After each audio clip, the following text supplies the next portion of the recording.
to another episode of the Sean Farrell podcast. I am Sean Farrell. God is great all the time. All the time, God is great.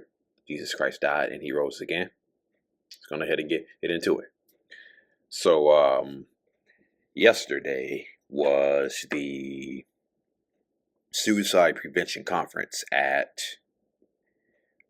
in Memphis that I went into yesterday.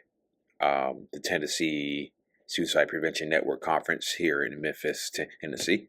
Okay, I went into it and it was pretty good, to say the least. A lot of mental health professionals, clinicians, crisis counselors. Okay, counselors, including my former counselor who I saw there. That was unexpected. I'm not going to name names, but that was unexpected, but it was good to see her. And it was pretty good. It was a pretty good conference. The speakers were pretty awesome. And they basically went over stuff that all of us knew. Now, all of us knew. And they went over a lot of stuff that some of us probably didn't know, like myself. Okay? And so, one of the things that I did not know is when they were discussing they were talking about the Golden Gate Bridge. Okay? They were talking about the Golden Gate Bridge, and there's been a history of people ending their lives by suicide, by jumping from the Golden Gate Bridge. And this guy was talking and made a couple of interesting points that I did not know. Okay. Or maybe I knew, I probably just forgot, that we all knew or probably forgot. So he said there was a call box on the Golden Gate Bridge. There was a call box on the Golden Gate Bridge, and basically the call box, it is basically a suicide. That call box is supposed to aid in suicide prevention. Supposed to stop you from jumping from the Golden Gate Bridge. Okay, so they showed a picture of the call box. Okay, needless to say, nobody used that call box who was thinking about suicide and jumping from the Golden Gate Bridge. Okay, nobody used that call box because they saw that call box as dismissive and not caring enough. Okay, and so I didn't know they had that suicide call box on the Golden Gate Bridge, and it did not stop anybody from jumping from the Golden Gate Bridge. Okay.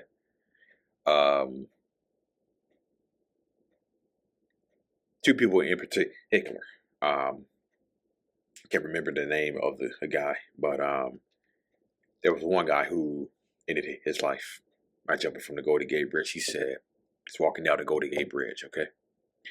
He said if walking down the Golden Gate Bridge, and he said if anybody smiled at him, he was walking down the Golden Gate Bridge. If anybody smiled at him, okay, he would not jump.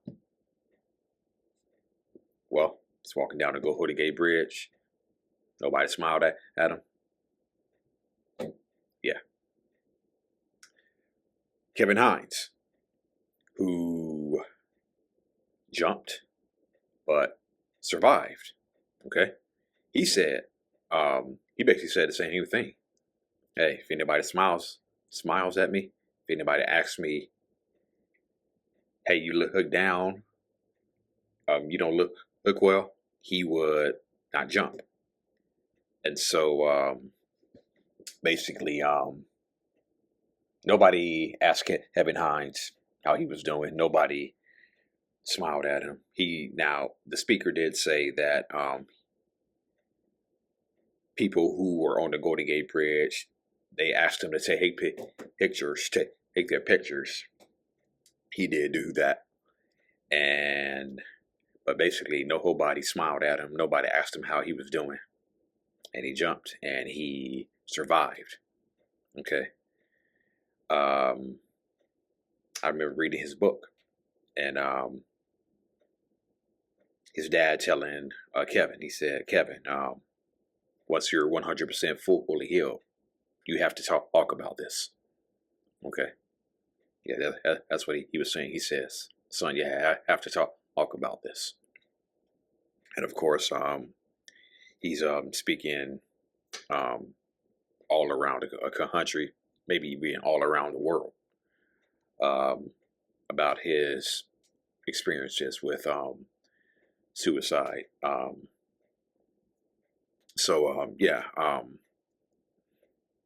That was eye-opening right there. The suicide prevention box on the Golden Gate Bridge. That was eye-opening. And the final speaker that we had for the day,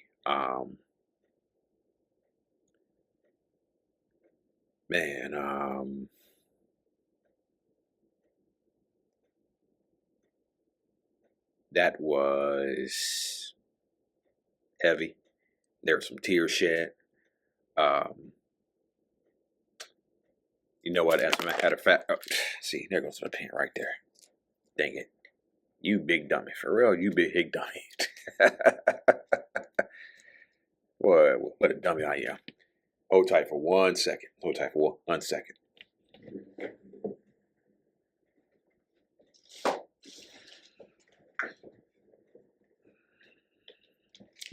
Okay. Just had to retreat and get my goodies bag that I got at the conference. Okay. So,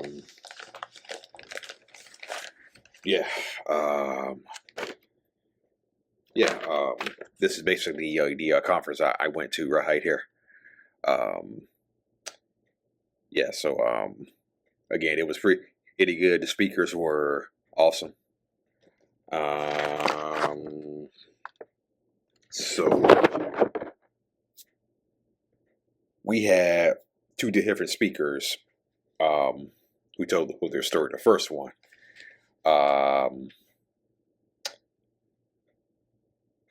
went through some things with her husband, with her kids,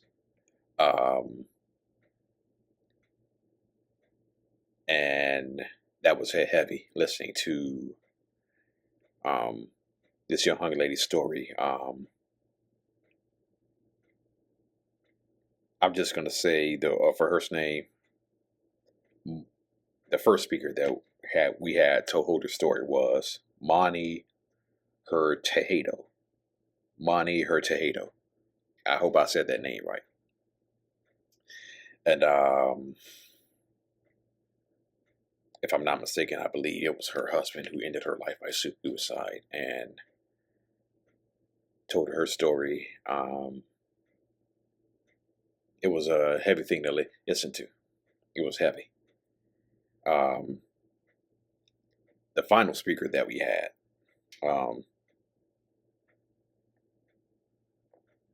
her name is Aisha Dubose. As she talked about her dad, who ended his life by suicide. Okay. And said that her dad was, molested as a child, and her dad was also a cop.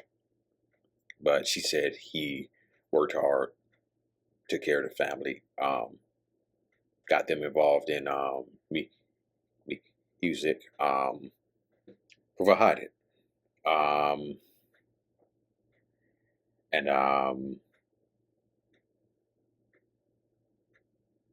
Then, if I'm not mistaken, Dad started having some healthy issues. Started having seizures and whatnot. I believe, if I'm not, I'm mistaken. If I'm not, I'm mistaken. Um, her dad was having some health issues, having seizures and whatnot, and there's and there was the common stigma among men that we don't ask for help. Okay, asking for help is a sign of weakness. Okay, asking for help was a sign of weakness, and so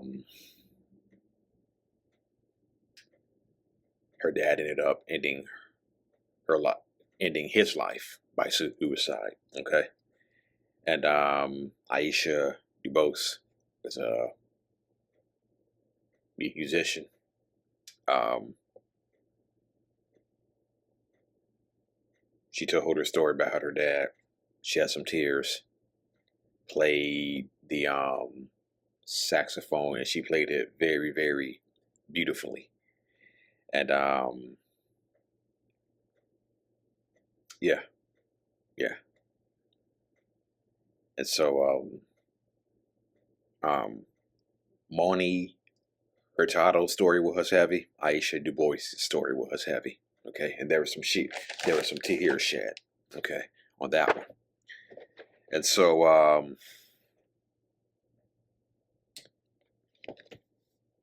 it was pretty good. The conference was pretty good. Speakers were awesome. And so I want to talk about the stigma that men have about suicide, about getting help is weak. Okay. Um, First of all, I can tell you that getting help is not weak. It's a sign of strength. Again, for those of you who may not know, I was dealing with depression. I attempted suicide, and I decided to seek help myself. I made that decision because the more I tried to beat it on my own, the worse the worse I got. Okay, the more I tried to beat it on my own, the worse I got, and so I decided to seek help by myself. I made that decision because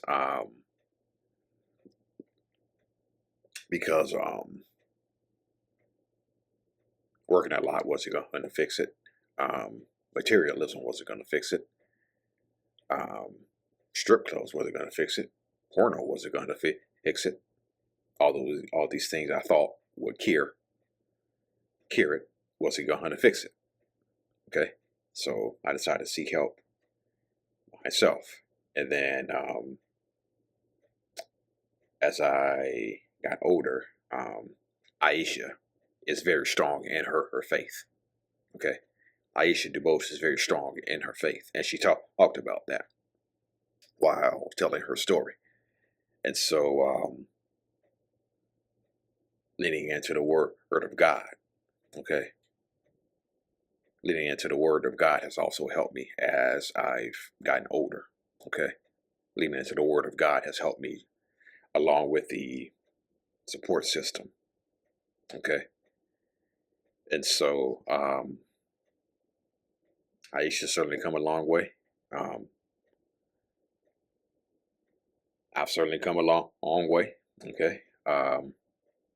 So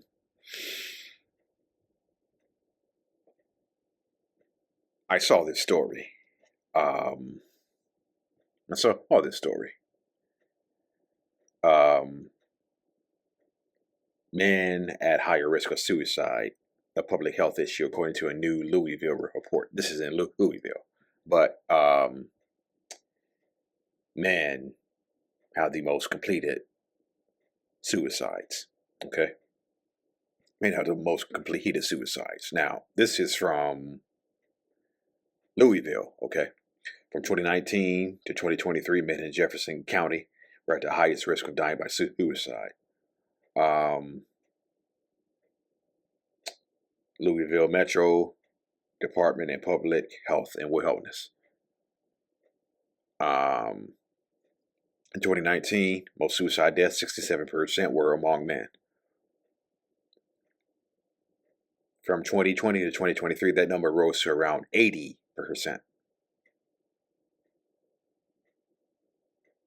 80%.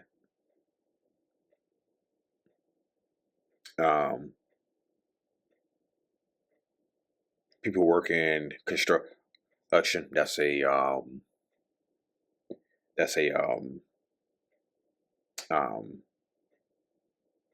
high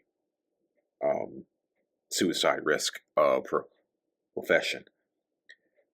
Construction, transportation, food preparation, service sales, similar fields were at higher risks. The report shows people working in construction accounted for 18% of deaths in 2022, but are just 3% of the metro population.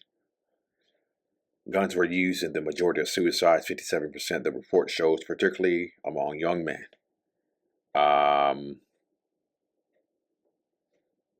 Firearms are still the main method of suicide among men.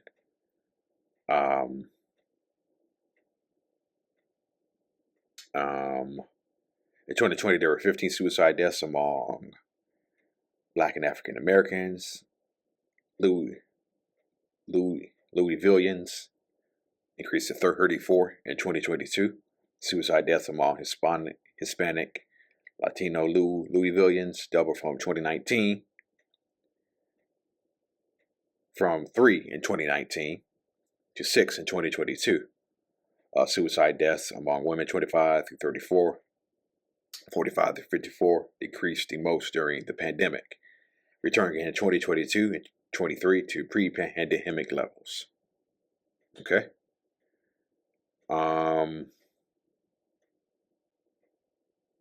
So yeah. I don't think we really talk about this enough.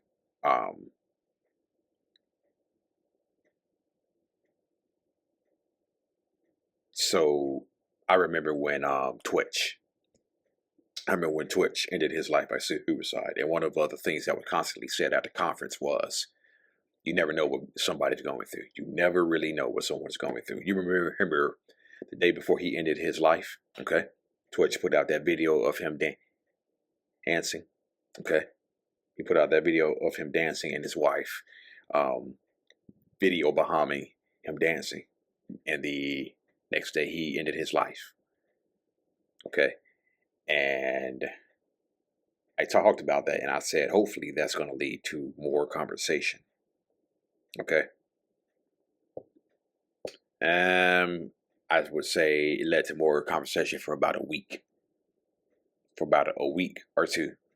And then that was it. Okay. That was it. And this is still a taboo topic, especially among men. Okay.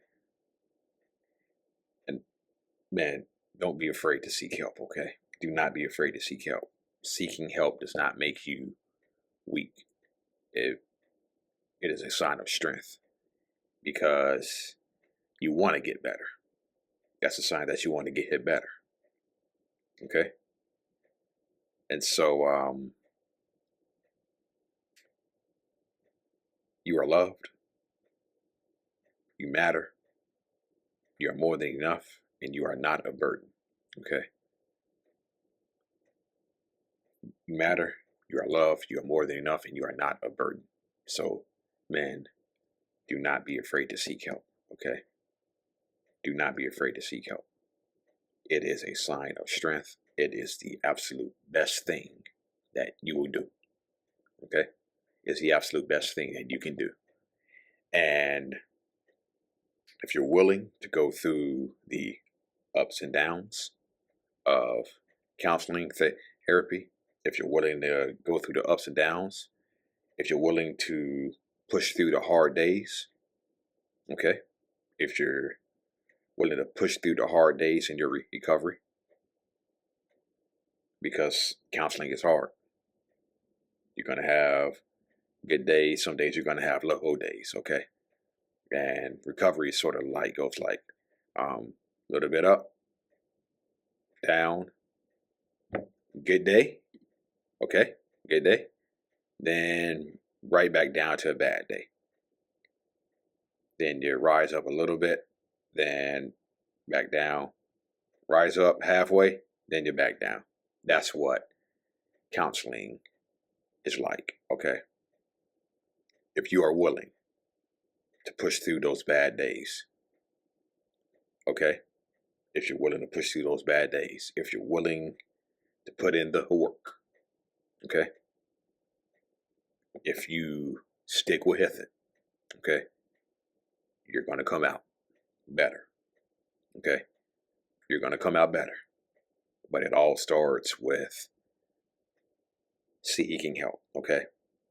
It is not a sign of weakness. It is a sign of strength. Do not let these people convince you that seeking help is weakness, okay? Do not let these people convince you. Because if you don't seek help, then there's probably going to lead to more damage that can be impossible to reverse. And I was headed down that path, okay? Like trying to beat it myself. I was headed down that exact same path, okay? I was headed down that exact same path where I was trying to beat it myself. And I could not. Okay? And that eventually led to a suicide attempt on my high part. Okay? Trying to beat it myself led to a suicide attempt on my part. And because I was also bullied primarily in the 7th grade all throughout high school. Okay? So, yeah. So, men, do not be afraid to seek help. It is the best thing that you can do. And again, if you are willing to push through the hard days, do the work, you're going to come out. You're going to come out feeling much better, okay?